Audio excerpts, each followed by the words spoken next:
Binuntutan ng Chinese Coast Guard vessel ang barkong lula ng isang civilian coalition patungong Pag-asa Island.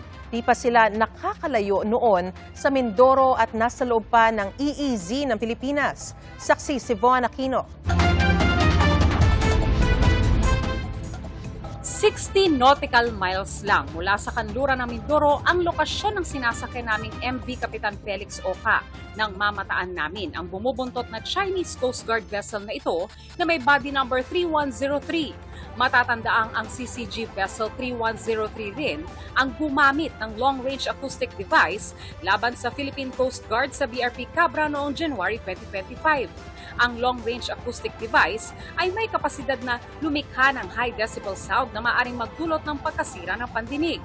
Walang Philippine Coast Guard vessel escort ang aming barko, pero ayon sa organizer na atin to koalisyon, may 2 tauhan ng PCG na on board para mag-monitor ng sitwasyon.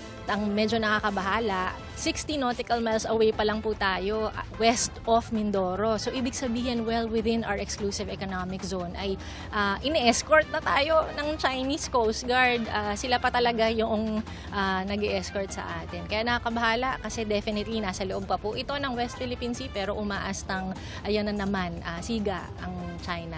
Nakasalubong din ng aming barko ang 2 warships ng Canada at Australia na ayon sa Armed Forces of the Philippines ay galing sa Balikatan Exercise Area. Pasado 2:00 naman ng hapon nang subukang magpalipad ng drone ng atin ito koalisyon habang nasa 127 nautical miles ang layo namin sa Mindoro. Pero ang drone hindi nakalipad kahit nasa teritoryo kami ng Pilipinas. Sabi ng operator na dedetect daw kasi ng system ng China ang drone dahil China-made ito.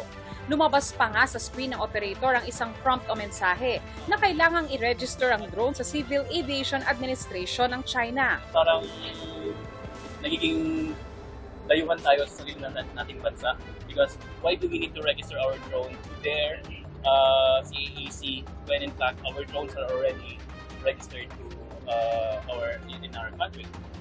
So and nasa Pilipinas pa naman tayo, bakit natin kailangan i-register sa kanila? Very disappointed. Araw naman, ito ay airspace ng Pilipinas. This is part of the Manila Flight Information Region kung saan ang dapat namumuno dito ay yung Civil Aviation Authority of the Philippines. Ito ay nakakabahala. Kailangan nating pag-aralan palalo ito kasi this is a violation of our sovereignty. Ang ML Choi naman na advance party ng atin ito koalisyon, nakasalubong ang Chinese vessel na may bow number 525. Tingin ng crew, ito ay isang Chinese Navy ship na naglalayag 1 oras mula Pag-asa Island. Sinusubukan pa naming makuna ng pahayag ang Chinese Embassy kaugnay nito. Samantala, inaasahang darating ang ML Choi sa Pag-asa Island ngayong araw, habang ang MP Kapitan Felix Oca naman na na-delay ng 10 oras ang pag-alis kahapon.